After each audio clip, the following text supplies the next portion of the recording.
हरे कृष्णा सभी को। हम लोग आज का अपना क्लास स्टार्ट करते हैं अभी। ओम अज्ञानतिमिरिन्धस्य ज्ञानाञ्जनशलाकया चक्षुरुन्मिलितं येन तस्मै श्रीगुरवे नमः। नमो विष्णुपदाय कृष्णप्रेष्ठाय भूतले श्रीमते भक्तिवेदान्ता स्वामिनिति नामिने। नमस्ते सरस्वते देवे गौरवाणी प्रचारिणे निर्विशेषा शून्यवादी पाश्चात्यदेशतारिणे। जय श्री कृष्ण चैतन्य प्रभु नित्यानंद श्री अद्वैत गदाधर श्रीवासादि गौर भक्त वृंदा। हरे कृष्णा कृष्णा कृष्णा हरे हरे, हरे राम राम राम हरे हरे।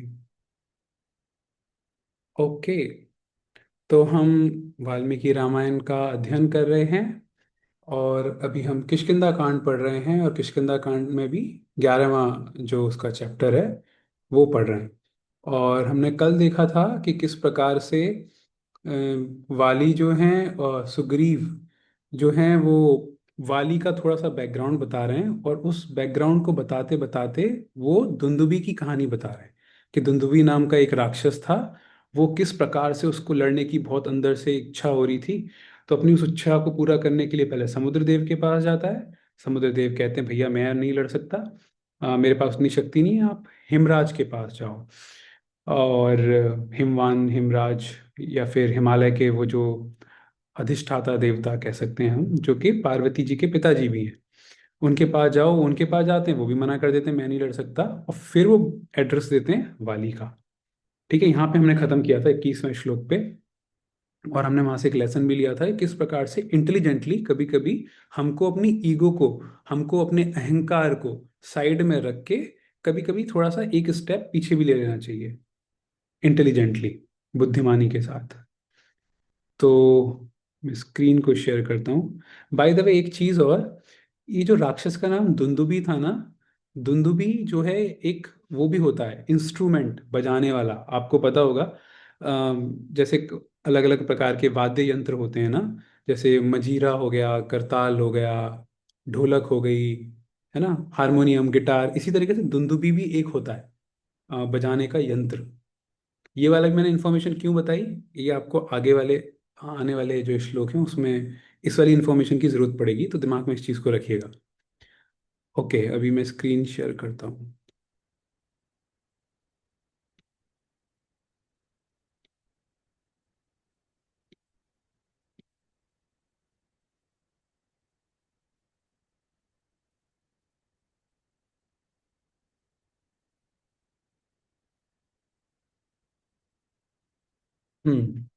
तो हमारा यहाँ तक हो गया था 21वां, भी 22वां पढ़ते हैं हम। ससमर्थो महाप्राज्य स्तव युद्ध विशारदः द्वन्द्वयुद्धं सदातुं ते न मुचेरिव वासवः। वे बड़े बुद्धिमान और युद्ध की कला में निपुण हैं, वे ही तुझसे जूझने में समर्थ हैं। जैसे इंद्र ने नमुची को युद्ध का अवसर दिया था, उसी प्रकार वाली तुम्हें द्वंद्व युद्ध प्रदान कर सकते हैं। कौन बोल रहा है? हिमवान बोल रहे हैं, किसको? दुंदुभी को। और वो बता रहे हैं, एक एग्जाम्पल दे रहे हैं कि जिस प्रकार से इंद्र ने एक नमुची को युद्ध करने का अवसर दिया था, वैसे ही वो आपको देंगे। तो आप एक चीज नोटिस करोगे, कई बारी ना अलग अलग टाइम का कुछ कुछ जो कथाओं की इस तरह से रेफरेंस आती है।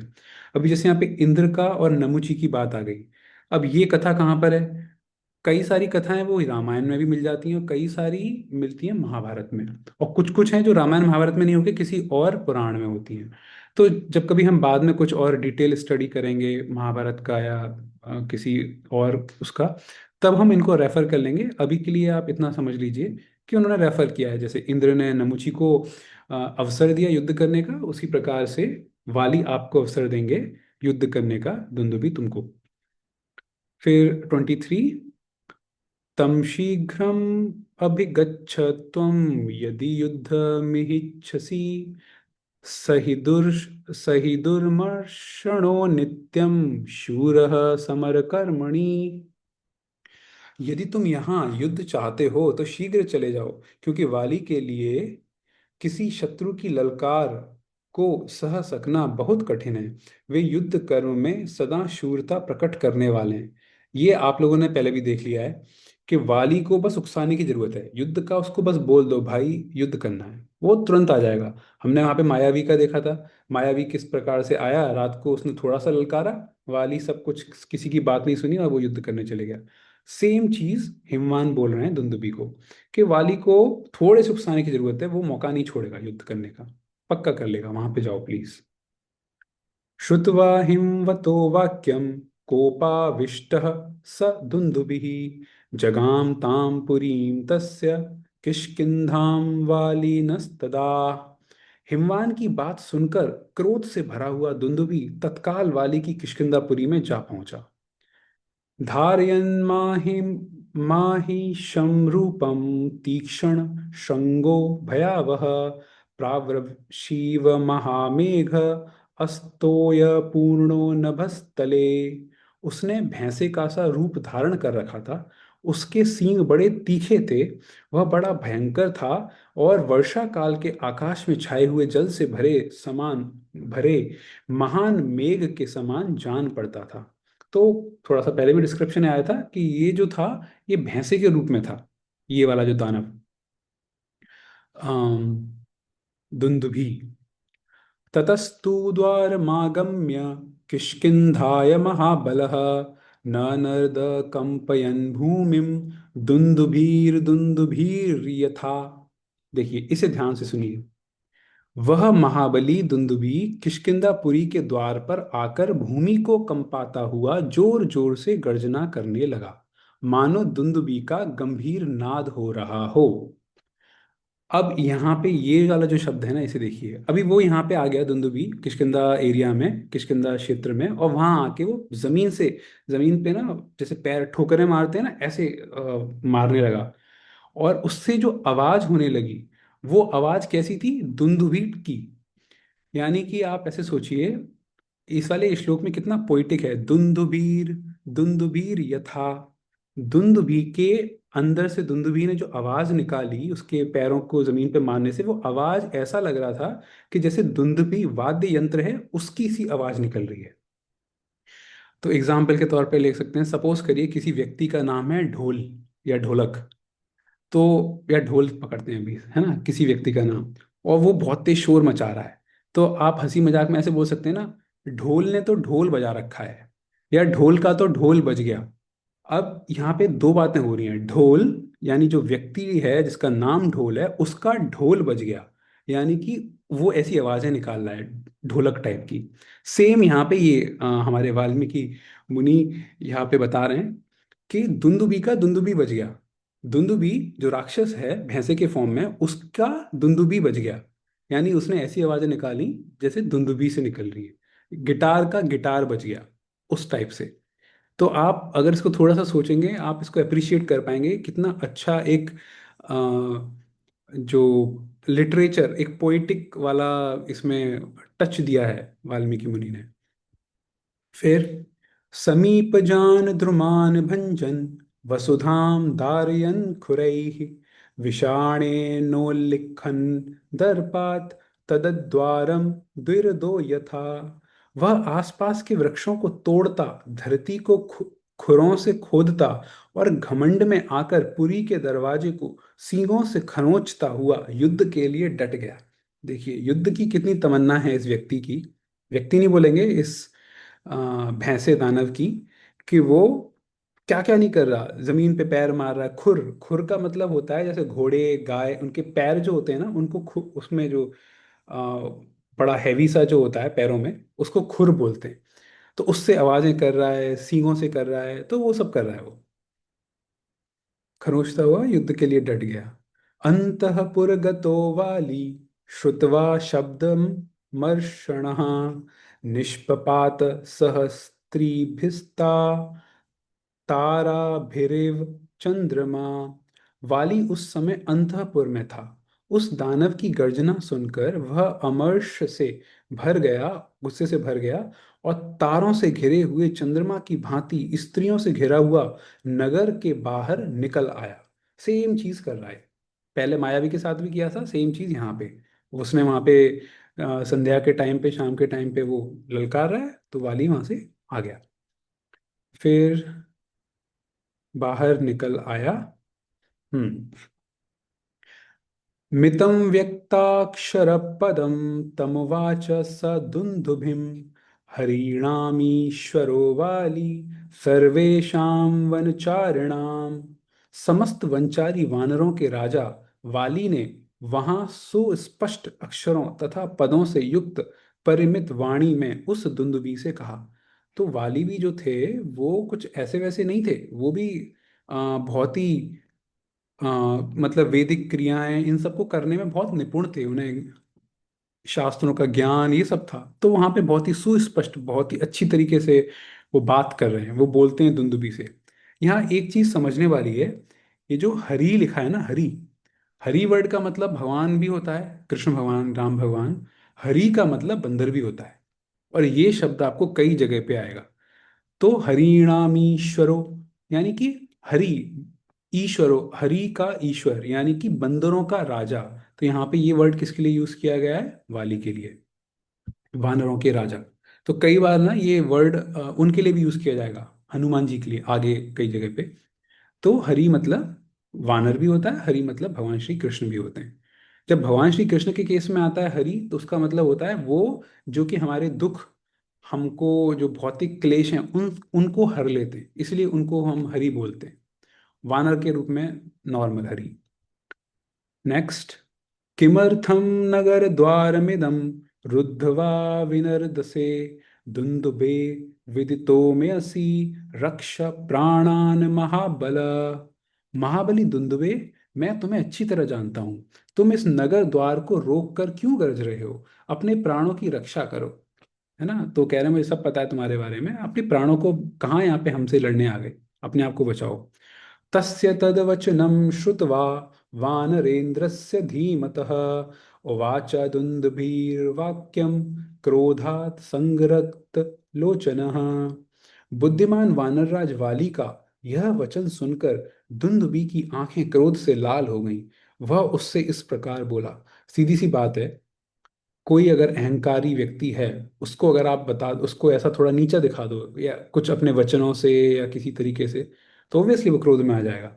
तो यहाँ पे इनका भी वही हुआ, दुंदुभी का। अभी वो क्रोध से क्या बोल रहे हैं? न त्वं स्त्री सन्निधौ वीर वचनं वक्तो मर्हसि मम युद्धं प्रियच्छाद्य ततो ज्ञास्यामि ते बलम। वीर, तुम्हें स्त्रियों के समीप ऐसी बात नहीं कहनी चाहिए। मुझे युद्ध का अवसर दो, तब मैं तुम्हारा बल समझूंगा। मुझे युद्ध का अवसर दो, बाली को ये बोलना है। और देखो यहाँ पे एक चीज और है, ये क्या बोल रहे हैं? वीर, तुम्हें स्त्रियों के समीप ऐसी बात नहीं कहनी चाहिए। बेसिकली अब ये वाली को उकसा रहे हैं कि भाई तुम स्त्रियों के सामने ऐसे बोल रहे हो, एक तरह से कि अपने आप को छोटा, मतलब तुम स्त्रियों के सामने एक तरह से मेरी बेइज्जती कर रहे हो। कम से कम स्त्रियों के सामने मेरे सामने मुझसे लड़ाई करो, और अपना जो स्ट्रेंथ है, आपकी जो शक्ति है, वो प्रदर्शित करो। अथवा अथवा धारयिष्यामि क्रोधम मध्य निशा में माम गुह्यात्ता मुदय स्वैरम काम भोगेषु वानर। अथवा वानर, मैं आज की रात में अपने क्रोध को रोके रहूंगा। तुम स्वेच्छानुसार काम भोग के लिए सूर्योदय तक समय मुझसे ले लो। देखो कैसे उकसा रहा है, वो कह रहा है, धुंधुबी वाली को बोल रहा है कि अगर तुमको टाइम चाहिए ना, ठीक है, आज रात को तुम अपना आराम से अपने परिवार वालों के साथ आराम से अपना सुख चैन पूर्वक रुको। सुबह तक का मैं टाइम दे रहा हूँ, सुबह आके लड़ लेना मुझसे। तो इस तरह से उकसा रहा है। दीयतां संप्रदानं च परिष्वज्य च वानरान् सर्वशाखा मृगेन्द्रस्त्वं संसादय सुह सुहृज्जन्नम्। वानरों को हृदय से लगाकर जिसे जो कुछ देना हो दे दो। तुम समस्त कपियों के राजा हो ना, अपने सुहृदों से मिल लो, सलाह कर लो। ये बोल रहा है कि भाई आज रात को तुम्हें जिससे मिलना है उससे मिल लो, जिसको जो सौंपना है वो सौंप दो, जो करना है कर लो, क्योंकि कल सुबह तुम मुझसे लड़ाई लड़ोगे और मैं तुमको मार दूंगा। तो इसलिए जो करना है, ऐसे बोलते हैं ना कि भाई कि तुमको, तुम्हारे पास कल तक का समय है, तो अपनी आखिरी ख्वाहिशें पूरी कर लो, क्योंकि उसके बाद तो फिर बचने वाले हो नहीं।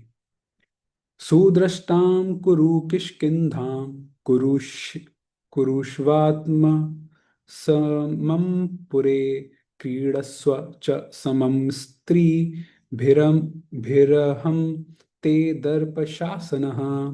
किष्किंधापुरी को अच्छी तरह देख लो, अपने समान पुत्र आदि को इस नगरी के राज्य पर अभिषिक्त कर दो और स्त्रियों के साथ आज जी भरकर क्रीड़ा कर लो, इसके बाद मैं तुम्हारा घमंड चूर कर दूंगा। तो ये दुंदुबी जी हैं। यो हि मत्तं प्रमत्तं वा भग्नं वा रहितं कृशं हन्यात् स भ्रूणः लोके त्वद्विन्धं मदमोहितम्। जो मधुपान से मत्त, प्रमत्त, असावधान, युद्ध से भगे हुए, अस्त्र रहित, दुर्बल, तुम्हारे जैसे स्त्रियों से घिरे हुए तथा मद मोहित पुरुष का वध करता है, वह जगत में गर्भ हत्यारा कहा जाता है। तो अभी ये क्या बोल रहे हैं दुंदुबी वाली को। आप सोचो, वाली वैसे ही कितना गुस्से वाला टाइप का व्यक्ति है, उसको और भड़काए जा रहे हैं, भड़काए जा रहे हैं, और फिर आप देखोगे कि वाली किस तरह से दुंदुबी का क्या हाल करता है। तो कई बार ना हमें अपने जो हमारा ओपोनेंट है या जो हमारा शत्रु है जिससे हम लड़ने वाले हैं ना, उसको ज़्यादा नहीं भड़काना चाहिए, क्योंकि उसके बाद बहुत बहुत बुरा हश्र भी हो सकता है। इनफैक्ट अगर आप पिछले उसमें देखें, जो हमारी अभी 21वीं शताब्दी चल रही है, 20वीं शताब्दी में देखें, कभी आप हिस्ट्री अगर पढ़ेंगे, तो वर्ल्ड वॉर 1 जो हुआ था, विश्व युद्ध, पहला विश्व युद्ध हुआ था, वहां पे जो पार्टी जीती थी उन्होंने दूसरी पार्टी के लिए इतना ज्यादा उनको नीचा दिखाने के लिए ऐसी ऐसी कंडीशंस लगा दी थी कि बाद में जब वो जो दूसरा पार्टी था, जो दूसरा टीम था, देशों का जो समूह था, वो उठ के आया और फिर वर्ल्ड वॉर 2 हुआ। तो इसलिए कहा जाता है इंटरनेशनल डिप्लोमेसी में, कि मतलब अंतर्राष्ट्रीय कूटनीति में कहा जाता है कि कभी भी किसी को ज़्यादा नीचा मत दिखाओ, डिप्लोमेटिकली बात करके जैसे भी करके इतना ज़्यादा किसी को मत उकसाओ कि सामने वाला फिर भड़क के कुछ ज़्यादा एक्सट्रीम स्टेप, ज़्यादा बड़े स्टेप्स ना ले ले। और यहाँ पे दुंदुबीना सेम काम कर रहा है। अभी वो यहाँ पे क्या बोला, ये यहाँ पे बोल रहा है कि भाई तुम जैसे दुर्बल व्यक्ति को, जो हमेशा बहुत ही सीरियस नहीं रहता, मधुपान करता है, ये सारे इस तरह के व्यक्ति को अगर मैं मार दूंगा ना, तो मुझे वो वाला अपराध लगेगा जो गर्भ हत्या करने वाला अपराध होता है। कि अगर इसमें देखो वर्ड यूज किया गया ना, भ्रूण भ्रूण हत्या, गर्भ में अगर जैसे हत्या की जाए, किसी ने हत्या कर दी, उसका जितना पाप लगेगा उतना पाप लगेगा। तो भाई मैं वैसा पाप नहीं लेना चाह रहा, तुम दुर्बल व्यक्ति हो, इसलिए आप शांति से समय लो रात का, कल आके लड़ लेना मुझसे। इस तरह से वो उकसा रहे हैं दुंदुबी। और भ्रूण हत्या वाला एक एपिसोड हमारा हमारा भागवतम में भी आता है, महाभारत में भी आता है। वो कौन सा है? परीक्षित महाराज का। कि जब परीक्षित महाराज अपनी माता के गर्भ में थे, उस समय उनको मारने की कोशिश करी, किसने? अश्वत्थामा ने। Next 37th। सप्रहस्याब्रवीन्मन्दं क्रोधात्तमसुरेश्वरं विसृज्य तां स्त्रियः सर्वास्तारा प्रभृतिकास्तदा। यह सुनकर वाली मंद मंद मुस्कुराकर उन तारा आदि सब स्त्रियों को दूर हटा उस असुर राज से क्रोध पूर्वक बोला। इसको भी हंसी आ रही है कि भाई आप ऐसे सोचो, कोई बहुत बड़ा रेसलर हो, बहुत बड़ा जो होते हैं ना सूमो पहलवान टाइप का, और उनके सामने कोई छोटा सा बच्चा आके ना कुछ भी उल्टा पुल्टा बोल रहा है, तो उसको भी हंसी आएगी कि भाई किससे बात कर रहा है। तो तारा कौन है? तारा है वाली की पत्नी। ठीक है। मत्तो अयमिति मां मन मंस्था यद्यभीतो असि संयुगे मदो अयम संप्रहारे अस्मिन् वीरपानम समर्थ्यताम। यदि तुम युद्ध के लिए निर्भय होकर खड़े हो, तो यह ना समझो कि यह वाली मधु पीकर मतवाला हो गया है। अगर तुम लड़ाई लड़ना चाहते हो, इसका मतलब ये नहीं है कि मैं मधु पी के, यहाँ मधु मतलब एक तरह से इंटॉक्सिकेंट, मतलब आ, मादक पदार्थ पी के, जैसे शराब टाइप का वैसा कुछ पी के कि मैं यहाँ पे खड़ा हुआ, ऐसा मत सोचना। मेरे इस मद को तुम युद्ध स्थल में उत्साह वृद्धि के लिए वीरों द्वारा किया जाने वाला औषध विशेष का पान समझो। ये बोल रहे कि मेरी हालत ऐसी है कि मैंने ना औषधि, इतनी औषधि ले रखी है कि उन औषधि जिससे जो कि मुझे युद्ध में हेल्प करेंगी, तो मुझको वो समझो आप। तो वाली बोल रहे हैं दुंदुभी से, तुम ऐसा मत सोचना मैंने जो मधुपान कर रखा है वो वो उसने मुझे कायर बना दिया है, उसने मुझको थोड़ा सा हल्का बना दिया है। नहीं, मैंने जो मधुपान कर रखा है वो एक तरह से औषधि है जो कि आपको हराने में काम करेगी युद्ध में। ठीक है। अ, तमेव मुक्त्वा संक्रुद्धो मुत्क्षिप्य कांचनीं पित्रा दत्तां महेंद्रेण युद्धाय व्यवतिष्ठत। उससे ऐसा कहकर पिता इंद्र की दी हुई विजयदायिनी सुवर्ण माला को गले में डालकर वाली कुपित हो युद्ध के लिए खड़ा हो गया। अभी युद्ध करने के लिए स्टार्ट हो गया। यहाँ एक इंपॉर्टेंट चीज आती है, वो क्या आती है?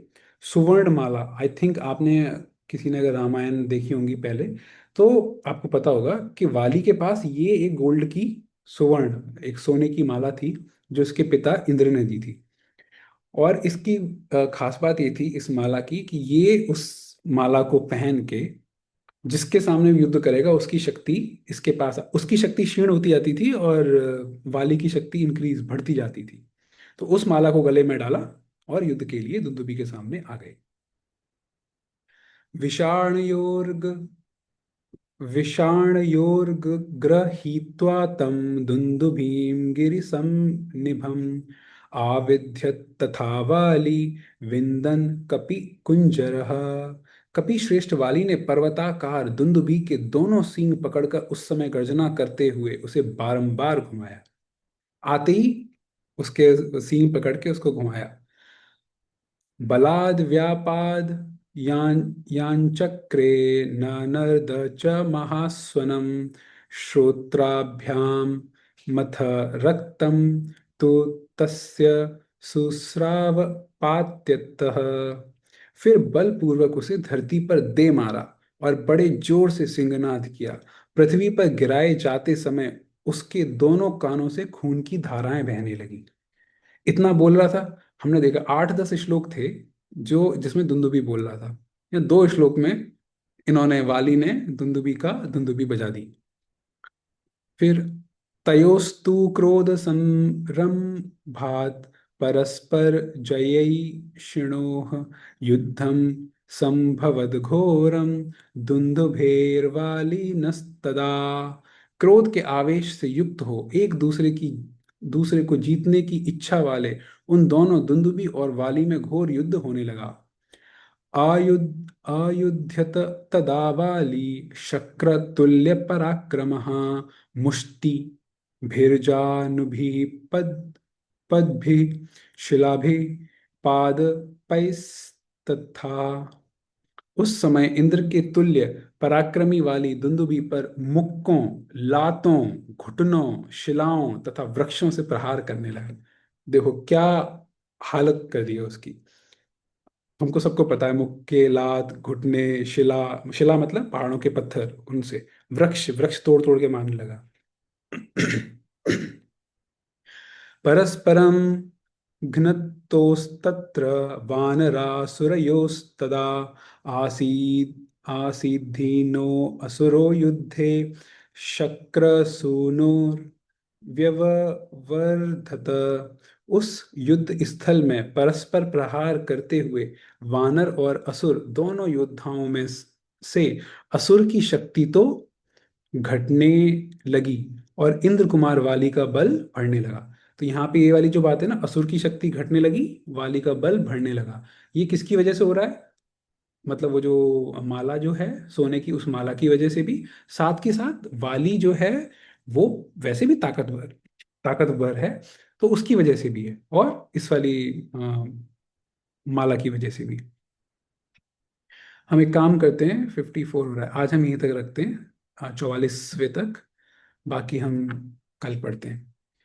तो आज की क्लास से रिलेटेड कोई अगर कुछ डिस्कशन करना चाहे, कोई पॉइंट, क्वेश्चन, अनम्यूट करके बोल सकते हैं।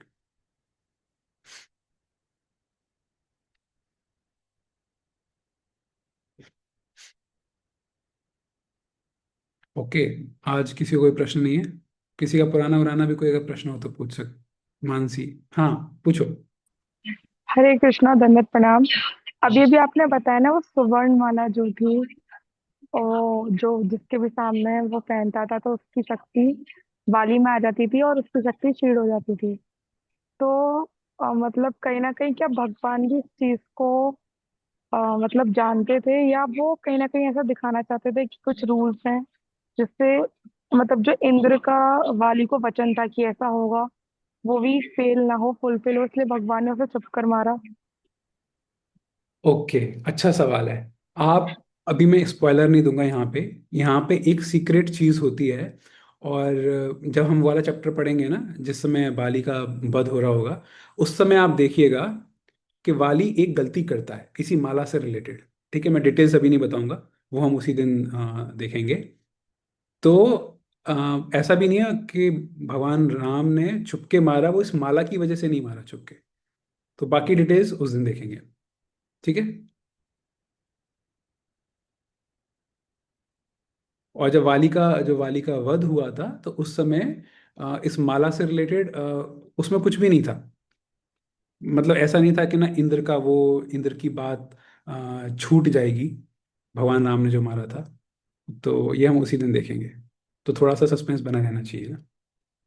ओके, आई थिंक ठीक है, आज का हम लोग क्लास यहीं तक रखते हैं। बाकी किसी को कोई प्रश्न नहीं है। ग्रंथराज श्रीमद् भागवतम की जय। वाल्मीकि रामायण की जय।